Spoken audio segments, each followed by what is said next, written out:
Welcome to Nasdaq Trade Talks. I'm your host, Jill Malandrino, global markets reporter at Nasdaq.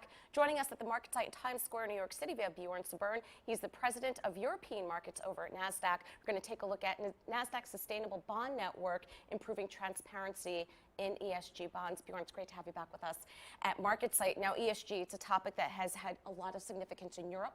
It's gaining traction in the U.S. Nasdaq leveraging that leadership that you've built in the Nordic region. How is that expanding globally? So first of all, in Stockholm, it's mainly out of Stockholm, but also in the Nordics, we have had leadership on ESG for quite many years. It has been high on the radar, both for issuers, but also from investors. And when I say investors, it's not only institutional investors, it's actually also retail investors that want transparency, want to look at ESG from an investing point of view. What we're trying to do, we are trying to leverage Nasdaq's leading position in technology, leading position around data. And what we're trying to do is launch a platform where it is possible for investors to find data around sustainable bonds. So basically creating transparency around sustainable bonds. All right, now Nasdaq taking on this role as an exchange operator within the ESG space. Why is that important for the sustainable bond network? So ESG is here to stay. It will just become bigger and bigger in the future. I would claim Europe is probably 1 or 2 years ahead versus US.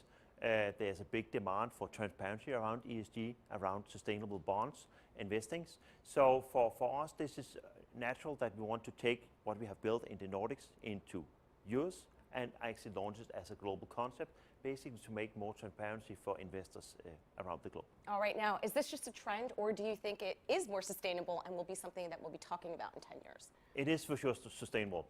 So the way I look at it is, in 10 years' time, you will have investors looking at ESGs as something they do when they look at a share. They will not just only look at how the share has performed when they consider an investing. They will also look at the ESG score as a natural thing. That will be a part of the future.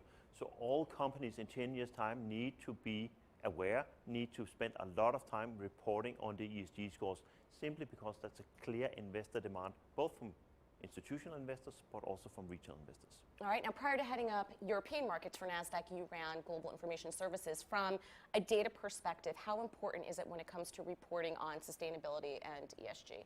So the data company is crucial. I think that's one of the challenges we have around ESG today. There are so many reports, so many data points. There's no standardization, no clear standardization. So from an investor point of view, but also from a company point of view, it is a little bit difficult to maneuver around ESG because there are so many requests, so many standards.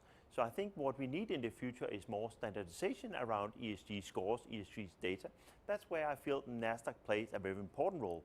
We have been leader on gathering data, distributing data around equity trading, fixed income, commodities.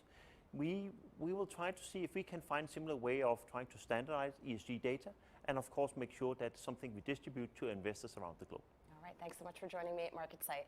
And thank you for joining us on Trade Talks. I'm Jill Malandrino, global markets reporter at Nasdaq.